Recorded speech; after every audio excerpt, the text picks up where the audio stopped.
ರಾಶಿಗಳಲ್ಲಿ ಮುಂದಿನ ರಾಶಿ ಕರ್ಕಾಟಕ ರಾಶಿ. ಕರ್ಕಾಟಕ ರಾಶಿ ಕರ್ಕಾಟಕ ಲಗ್ನ. ಕರ್ಕಾಟಕ ರಾಶಿ ಕರ್ಕಾಟಕ ಲಗ್ನದಲ್ಲಿರ್ತಕ್ಕಂಥವ್ರಿಗೆ ಇವತ್ತಿನ ದಿವಸ ಭವಿಷ್ಯತ್ತು ಬಹಳ ಚೆನ್ನಾಗಿದೆ. ಅಂದುಕೊಂಡಿರ್ತಕ್ಕಂಥ ಕೆಲಸಗಳನ್ನು ಖಂಡಿತ ಕಾರ್ಯಸಿದ್ಧಿಪಡಿಸ್ಕೊಳ್ತೀರಿ. ಪಿತೃದೇವತೆಗಳನ್ನು ಸ್ಮರಿಸೋದ್ರಿಂದ ಮತ್ತಿಷ್ಟು ಲಾಭಗಳನ್ನು ತಾವು ಖಂಡಿತ ಸಿದ್ಧಿಪಡಿಸ್ಕೊಳ್ತೀರಿ. ಜೊತೆಗೆ ಎಲ್ಲದಕ್ಕಿಂತ ಹೆಚ್ಚಾಗಿ ಇವತ್ತಿನ ದಿವಸ ಒಂದು ಸಿಹಿ ಸುದ್ದಿಯನ್ನು ಕೂಡ ಕೇಳ್ತಕ್ಕಂಥದ್ದಿರುತ್ತೆ. ಇವತ್ತಿನ ದಿವಸ ಕರ್ಕಾಟಕ ರಾಶಿಯಲ್ಲಿರ್ತಕ್ಕಂಥವ್ರು ತಾವು ಭಗವಂತನನ್ನು ಪ್ರಾರ್ಥನೆಯನ್ನು ಮಾಡಿ, ನಿಮ್ಮ ಮನೆ ದೇವರ ಆರಾಧನೆಯನ್ನು ಮಾಡಿ. ಆದರೆ ಒಂದು ವಿಚಾರ ಅಂತೂ ನಾನು ಹೇಳ್ತೀನಿ, ಅತಿಯ ಆಸೆಯನ್ನು ಪಡ್ತಕ್ಕಂಥದ್ದು ಬೇಡ. ಎಲ್ಲೋ ಒಂದು ಕಡೆ ಸಮಸ್ಯೆಗಳು ಎದುರಾಗ್ತಕ್ಕಂಥದ್ದಿರುತ್ತೆ. ಇರ್ತಕ್ಕಂಥದ್ರಲ್ಲಿ ಭಗವಂತ ನೀನು ಕೊಟ್ಟಿದ್ದಷ್ಟರಲ್ಲಿ ನಾನು ಚೆನ್ನಾಗಿರ್ತೀನಿ, ತೃಪ್ತಿಯಾಗಿರ್ತೀನಿ ಎಂಬತಕ್ಕಂಥ ಒಂದು ಮನಸ್ಥಿತಿಯಿಂದ ತಾವು ಮುಂದುವರೆದಿದ್ದೆ ಆದರೆ ಭಗವಂತ ಮತ್ತಿಷ್ಟು ನಿಮಗೆ ದಯಪಾಲಿಸ್ತಕ್ಕಂಥದ್ದಿರುತ್ತೆ. ಕರ್ಕಾಟಕ ರಾಶಿಯಲ್ಲಿರ್ತಕ್ಕಂಥವ್ರು ತಾವು ಇವತ್ತಿನ ದಿವಸ ಉದ್ಯೋಗವನ್ನು ಮಾಡ್ತಕ್ಕಂಥವ್ರು ತಾವು ಸ್ವಲ್ಪ ತಾಳ್ಮೆಯಿಂದ ಇರಬೇಕು ಅಂತ ನಾನು ಕೇಳ್ಕೊಳ್ತೀನಿ. ಸ್ವಲ್ಪ ಎಲ್ಲ ವಿಚಾರದಲ್ಲೂ ಕೂಡ ಆತರವಾಗಿ ಮುಂದುವರಿತಕ್ಕಂಥ ಒಂದು ಪರಿಸ್ಥಿತಿ ಇರುತ್ತೆ. ಆತರ ಮಾಡ್ಕೊಳ್ಳಿಕ್ಕೆ ಹೋಗ್ಬಿಡಿ. ಸಮಾಧಾನವಾಗಿ ತಾಳ್ಮೆಯಿಂದ ಮುಂದುವರಿತಕ್ಕಂಥದ್ದು ಬಹಳ ಉತ್ತಮ. ತಾಳಿದವನು ಬಾಳಿಯನು ಎಂಬತಕ್ಕಂಥ ಒಂದು ಮಾತನ್ನು ಹೇಳ್ತಾರೆ ಹಿರಿಯರು. ಅದೆಲ್ಲವನ್ನು ಕೂಡ ಜ್ಞಾಪಿಸ್ಕೊಂಡು ತಾಳ್ಮೆಯಿಂದ ತಾವು ಹಾಕ್ತಕ್ಕಂಥ ಹೆಜ್ಜೆಯನ್ನು ಹಾಕಿದ್ದೆ ಆದರೆ ಸಾಕಷ್ಟು ಹೆಚ್ಚಿನ ಫಲಾಫಲಗಳನ್ನು ಖಂಡಿತ ಸಿದ್ಧಿಪಡಿಸ್ಕೊಳ್ತೀರಿ.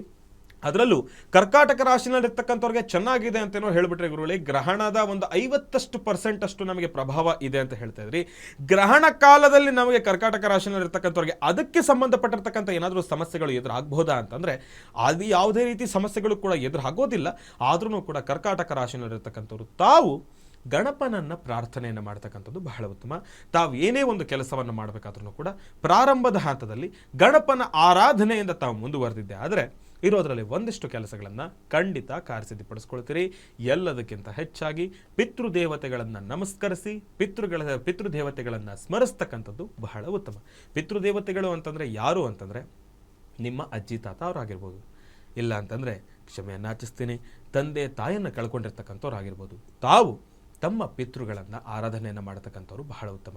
ಜೊತೆಯಲ್ಲಿ ಪಿತೃದೇವತೆಗಳು ಅಂತಂದರೆ ಬರೀ ತಂದೆ ತಾಯಿ, ತಂದೆಯ ತಂದೆ ತಂದೆಯ ತಾಯಿನೋ, ಇಲ್ಲ ಅಂತಂದರೆ ತಾಯಿಯ ತಂದೆ ತಾಯಿಯ ತಾಯಿನೋ ಮಾತ್ರ ಅಲ್ಲ, ಅವರ ಒಂದು ತಂದೆ ತಾಯಿನೂ ಕೂಡ ಜ್ಞಾಪಿಸ್ಕೊಳ್ತಕ್ಕಂಥದ್ದು ಬಹಳ ಉತ್ತಮ. ತಾತ ಬರೀ ಅಲ್ಲ, ಮುತ್ತಾತರನ್ನು ಕೂಡ ಜ್ಞಾಪಿಸ್ಕೊಳ್ಬೇಕು. ಇವತ್ತಿನ ದಿವಸ ಎಷ್ಟೋ ಕಡೆ ಒಂದು ಘರ್ಷಣೆ ಉಂಟಾಗತ್ತೆ. ಏನು ಗೊತ್ತಮ್ಮ, ತಂದೆ ಕಡೆ ತಂದೆ ತಾಯಿ ಮಾತ್ರ ಸಂಬಂಧ, ಅಮ್ಮನ ಕಡೆ ತಂದೆ ತಾಯಿನ ಏನಿಲ್ಲ, ಹೌದು ಅದು ಮಾಡ್ತಾರೆ.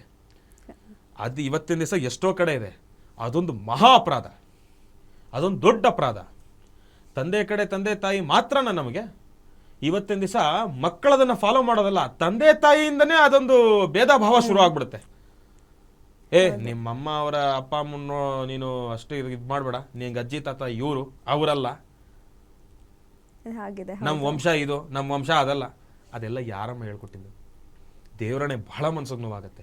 ಹಂಗಂತಂದ್ರೆ ತಾಯಿ ಕಡೆ ಅಜ್ಜಿ ತಾತ ಅವರು ಮೊಮ್ಮಕ್ಕಳು ಅನ್ನೋ ಭಾವನೆನೇ ಇರಲ್ವಾ? ಎಲ್ಲವೂ ಇರುತ್ತೆ.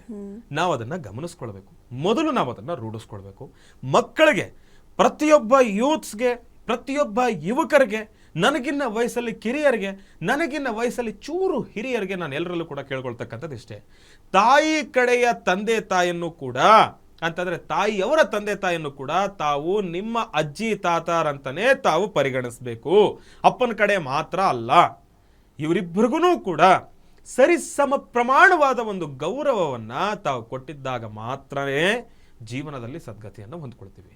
ಇಲ್ಲಿ ನಾವೇನಾದರೂ ಭೇದ ಭಾವ ಮಾಡಿದ್ರೆ ಹಾಕ್ತಕ್ಕಂಥ ಪ್ರತಿಯೊಂದು ಹೆಜ್ಜೆಯಲ್ಲೂ ಕೂಡ ಕುಂಠಿತವಾಗುತ್ತೆ.